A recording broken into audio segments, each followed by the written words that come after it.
and welcome back to another episode of Sages of the Ages, Remembering Forgotten Wisdom. We're the Sage Seeking Sisters. I'm Jackie. And I'm Stacy. And today with us we have Gail Fleckenstein.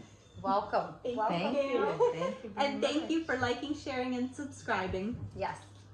So first question we have for you is, what do you feel the purpose of your life has been so far? You know, it's interesting because purpose, the definition of purpose has changed. Initially, it used to be what's your reason, what's your intent. That's what the definition meant. Now, it means that, but how do you navigate that in this earth, on this earth? What are you? What are you going to contribute to this earth? Like more of a philosophical. It's more, it's become your purpose, not what is the purpose. Yeah. So it's changed. Oh, that's valid. So that being said, Yeah. my definition of my own self changed because I'm a little older. So when I was younger, that wasn't purpose. What's your purpose? Wasn't it existed not in my world. But now I know that it means whatever I previously said. But for me, I think it's about caretaking, because when I look back through all of my different passions, work lives, relationships, it's always been in some form of caretaking. I would say somewhat healing, but that's a stretch. Okay. Yep. So, what do you see as the difference between when you were growing up and today? Speaking of the difference of purpose. Well, I think then, in the day, we weren't educating ourselves in that kind of place. Whereas today, it is much more common that people are latching onto those kind of things. Yeah. And Like more searching much more consciousness. Yeah. And I think right now there's a huge consciousness. And people are yearning to know what's helpful to them. Yeah. Yeah. For expansion. Yeah.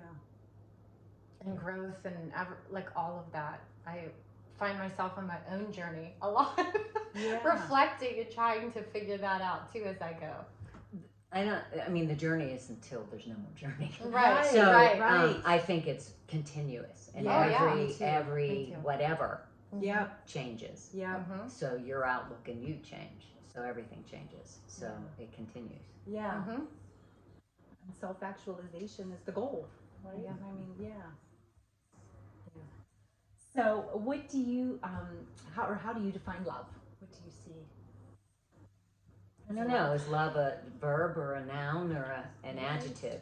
You know what I mean? That's a and so I can't really say, because everything means something else. Like I could say I love asparagus, but what does that really mean? I mean, we use that freely. We really do. The love word is very out there. Yeah. So I mean, love. I could probably say more things of what I love than what the definition is. Right. And or for me, because I think the best kind of love you can give to someone, or more so yourself, is self-care. Because if you don't love yourself, and I mean down to the core, you don't beat yourself up all the time and negative talk and all of that. You empower yourself, not to the point of your ego stretching somewhere else, but enough. That's different. Enough, but enough. We're not going into narcissism. Right. Just enough that we can have that, go that way. Yeah. And It's then healthy. once you love yourself enough, it's easier to set up boundaries. It's easier to be who you truly, authentically are, I think, to yourself, instead of a people pleaser or whatever. And if you could share just a little bit about what you do day to day and who you help and things like that. Well, I have a history of helping. So when I was younger, I was a single mom, 2 small kids. I am now a grandma. And so that's, 4 grandchildren. That's really nice. But then, so I was caretaking and doing then. Mm-hmm. And then, so the next thing was I was a teacher. I taught for 16 years. Half of it first grade, half of it special education in elementary. And then now my job is, I say it's my retirement job, but it's really not. I'm the director of the Healing Rivers Project at Center for Victims in Pittsburgh. And I get to talk about all this wonder. I do have to say that we do trainings and we do other things there. That our victim service place is very huge. We service over 17,000 people a year in Allegheny County. So that being said, so we're busy, needless to say, and it's any victim of crime. But my part is the happy part. I teach about trauma, its effects on your body, brain, and spirit, and the wellness techniques that just to educate yourself on to see if you can mitigate the effects of trauma, because trauma leaves issues in your tissues. It's that simple. Oh yeah, that's excellent. I've never heard it said like that, but that's it. That wasn't mine. I copied that from somewhere. Yeah, your body score. Yes, that's another good book. Yep.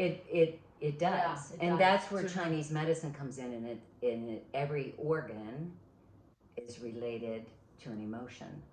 So if you have liver issues, they believe that you have anger.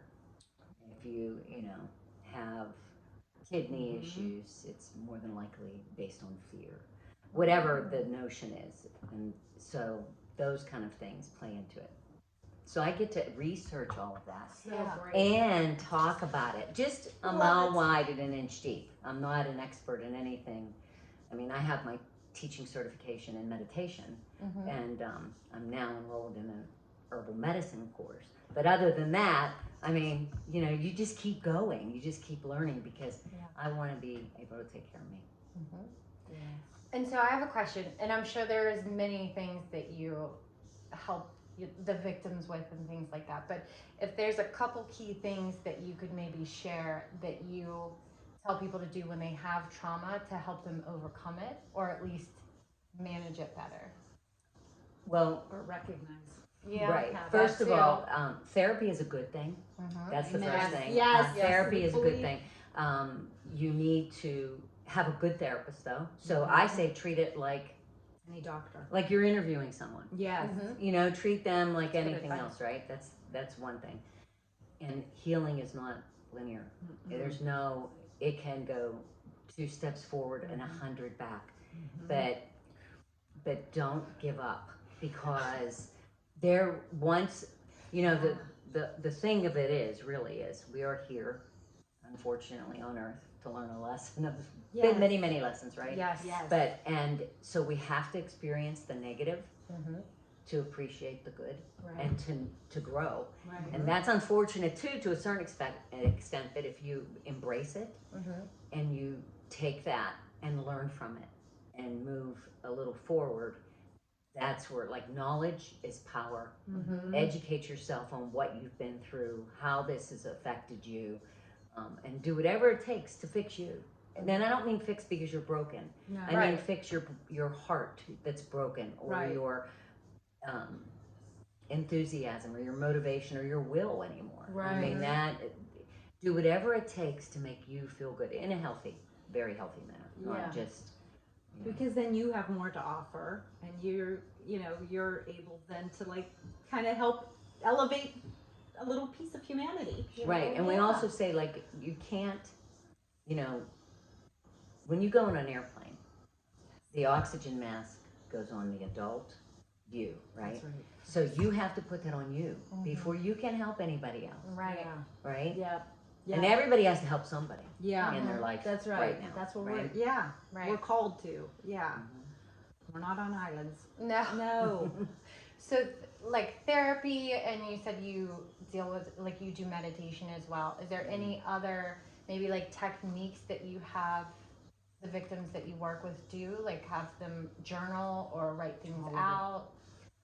I don't do direct therapies. I do trainings and then healing techniques, and almost more in-servicing kind of things. The therapists do that kind of stuff. But when we have groups come through, I talk about reflexology. Mm-hmm. I talk about Reiki. These are all things Okay. that I do. I do Okay. to myself Yeah. before I will say it does or does not work. And I won't even Right. commit to that because everybody's self-care is different. Everybody's healing is different. I mean, you can give general ideas, Yeah. but you know, that's, if someone said to me, Gail, if you crochet, I bet you heal. I will say, absolutely not. But give me a shovel and I will dig gardens till the cows come home. So everybody's healing's different, right? Yes. So we talk about Qigong. We Yep. talk about Yep. Sound baths. sound baths. Uh-huh. Meditation, I will tell you, has been one of the hugest turnarounds for myself. Me too. And that's only, I mean, Yeah. I've been meditating, dabbling for a long time, but being formally, you know, trained now, it gave me such insight. There's so much medical research to meditation, gratitude, and prayer. Yep. So to me, not that they're all the same, but they're in that same category. So my other suggestion is I used to write in a journal every morning when I woke up, just a few minutes of what I was grateful for. Yeah. I love it. You know, Love and it. and do it that could at be night. the silliest, huh? I do that at night. Right. Yeah. Yeah. It's and it can be the silliest thing. Mm-hmm. Like, you know, you found the missing sock in the dryer. I mean, it doesn't matter Right. because it's the Yeah. littlest things that Adds up. start to, you know, And then you're like, focused oh, on the the good. sun's Yes. out today Yeah. in Pittsburgh. Yeah. And that is sometimes a miracle. Yeah, that is a grateful thing. Yeah. So gratitude is key, Yeah. and I would say meditation and/or prayer, but take your time. And then there's other modalities. I mean, we even talk about crystals and stones a little bit, just Okay. because people need to, and forest bathing and Yeah. music. Oh yeah. Music is very healing. Yep. The research that I've done, and I can't quote who said it, so I probably shouldn't say it, but heavy metal, they said, is probably that, Dissonance. and it causes increased suicide rates. Is what Yeah. I've heard. Oh yeah. But other musics are very good. There's resonance and dissonance, right? Yeah. Sorry Right. to interrupt. Yeah. No, that's okay. Above 432 hertz music, there are people making more music that's for sound bath type things, but more than one musician, and you can lay down and just absorb sound. That's all you do. It's no work. Yeah. You I know? do those sometimes to go to sleep. Yeah. Deep sleep, hypnotic. Oh yeah, from sound on YouTube. Yeah. Yeah. Well, there's a lot of free apps too, There that are, you can yeah, do meditation. Or the Insight calm, timer. the Mhm. calm app. Yep. Mm-hmm. Breathing Yeah. is important. That's the other thing. Yes. Breathing. I was just listening to somebody who said, it's not that you're never going to get triggered. You know, you're still going to go into the fight, flight, freeze, and now there's fawning. If you know about that. But but it's just being aware of it to kind of get ahead of it a little bit, or to know like, okay, this is happening, and now what do I need to do? Like somebody was just even telling me something like this rewires your neurology because you're focused on the tips of your fingers. Really? Yeah. Or something as, say, trick your own head, like, okay, to stop the perseveration of a thought. Right. Look around the room and find something blue. Yeah. Everything you can And find you blue. get out of And it your- sounds very childish almost, but what it does is it narrows you in to an idea. Yeah. And so it flips your brain Yeah. a little bit. That's yeah. That's yeah. Mm-hmm. But something really simple that you don't need someone else to. That's Right, good. right. Yeah. Saying something that you don't need someone else to help. Yeah. Or like if you have your little scrunchie, pulling on that. Yeah. That's amazing you said that because Yeah. I was at work going like this and someone asked me, they're like, do you need that for something? I was like, no, it's just my hair tie. But I did, like Yeah. subconsciously I was just doing it and I don't know why. It's You know. self-soothing. Yeah. Mm-hmm. It's nice. Whatever works. Yeah. I Right. was like, I must be feeling stressed. Well, stopping the thought is probably the most important thing to not Yeah. have a trigger. Yeah. And Yeah. that's I'm going down the you rabbit have like hole. 70 to 80,000 thoughts a day, right? They Right. say that 80% of them are repeated from the same thoughts you've had yesterday too. Yes. So when you narrow it in, Yeah. but that's where meditation true. for me helped. For me, it's a fallacy to think that you meditate and you don't think. That does not happen. Unless you're way up there in TM in it. I mean, Right. you know, Right. you're down here and you're starting. You have thoughts, Yeah. But what ends up happening next, you'll notice that you had the thought. Yes. You didn't already go down the rabbit hole in your head. Yeah. You notice the thought. Yes. You stop. You say to yourself, "That's a thought," or whatever gets you back, back to the breath, whatever it is, and then you wind back a little bit. And the more you do it, all of this, no matter what it is, it's about consistency. The more consistent you are for you, Making it a habit. Yeah. and doing what you like, because if it's not something you want to do, You won't do it. no. Right. So you can be a more gentle workout person, do yoga, or walking instead of hit and Right, I mean, right, you right. so you Figure have out to what works for you. the more whatever works. Yeah. Yeah. So I mean, there's no smash rooms. prescription. There's Yeah. smash rooms. Yeah. I wished I would have thought of that. I A do. lot of junk I could have got rid of. There is I've done something- one. Yeah. I've done one. It feels was, good, right? Yeah, Yeah. It was like, whoo, Because it's Good letting out release, all that. yeah. Yeah, it's a good The release. anger and that could be self-care. Well, and I like what you said too about the breathing part, because I've heard that before when you're triggered and you're in that moment. stop breathing. Yeah, like you're just like so much anxiety. If you can focus on your breathing, that will help bring you back, just like center you. And I think that's very important. I think Right, that and was, tapping. Tapping is another thing that you can do. The EDMR. Well, and the other Well, EDM is yeah, that's no, not- that's having someone to oh, train, that's yeah. yes. I'm that sorry. it's With the emotional freedom technique. Yes, That's what it's called. that's- EFT. yes. And Yeah. I like that one too. Yeah. Yeah.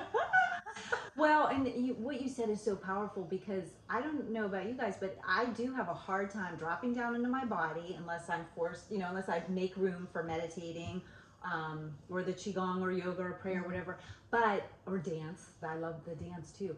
But noticing what I'm thinking, because I'm aware of my feelings. I'm very self-aware. But then I'm like, well, where is the feeling coming from? What are you saying to yourself, or what story are you replaying that whatever you're feeling frustrated or sad? And Right. you need to question yourself, but then there's other times where you just need to be.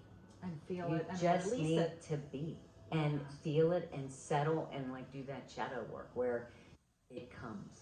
Relax. Yeah. Because we're always, You're right. I know that you told me recently, you're like, just breathe. I said, I'm feeling overwhelmed. just breathe. Yes, with my book that's coming out, by the way. Mhm. The Heart Always Wins, my little plug. Good Make for sure you. you Yes, get yes. Yes, it'll Yes, be on yes. Amazon soon. We'll let you know the next episode. That's awesome. Aw. So I like your wellness routine suggestions too, because that's important. The gratitude. And I do walk Yeah. a number of times during the week. I Yeah. don't like to run, so I don't do Yeah, it. yeah. But I do walk, and I will be honest, I walk at the cemetery. Always. Aw. Except if I go to a park, like I'll go Mhm. to South Park or wherever. Sure. Yeah. But locally, I don't walk on the side. I walk up, Mhm. go, or friends I'll meet will do the cemetery. So peaceful. It's very Mhm. peaceful, Yep. Yep. and the seasons change. Yeah. So it's not really the same, and you always see something different. Yeah. And for the last 2 weeks, I don't mean the tombstone. But for the last 2 weeks, we've seen a pair. I think it's a mother and a baby hawk every time. Oh wow. So it's really like, it's a little Yeah. spiritual, and it's really Yeah. nice. And when you're walking at the cemetery, you're not inhaling street smog. Right. Yeah. You're walking That's a and you're great kind idea. of centered, So if you can find, if you don't have a park near you, Mhm. the second best would be like Yeah. a cemetery. For sure. Calming. Mhm. Because the dead don't hurt you. That's right. It's the living. My grandfather used to have this joke, and we heard it 100 and sometimes. How many people do you think are dead there? I mean, we'd always be like, thousands of all of them. You're like, all right. Oh. So, Cute. well, what advice? Do you have any advice for the younger generation? It is a little bit of a different world, because they've all told me adults don't understand what it's like growing up today. And social media and Well, social media is, hard for all of us. I do think that's what they have to be careful of. Because it can be a wonderful thing, Yeah. it's a double-edged sword. Mm-hmm. And I think what kids should do today, and I'm going to sound like I'm old, but it's okay. When I was younger, we didn't have cell phones. Right. So you had to talk to people. Right. You could call from your house phone, obviously, Yeah. or with payphones. Right. But you had to make plans. Yeah. If you wanted to do something, you had to make time. You had to communicate. Yeah. Whereas now, you don't have to communicate.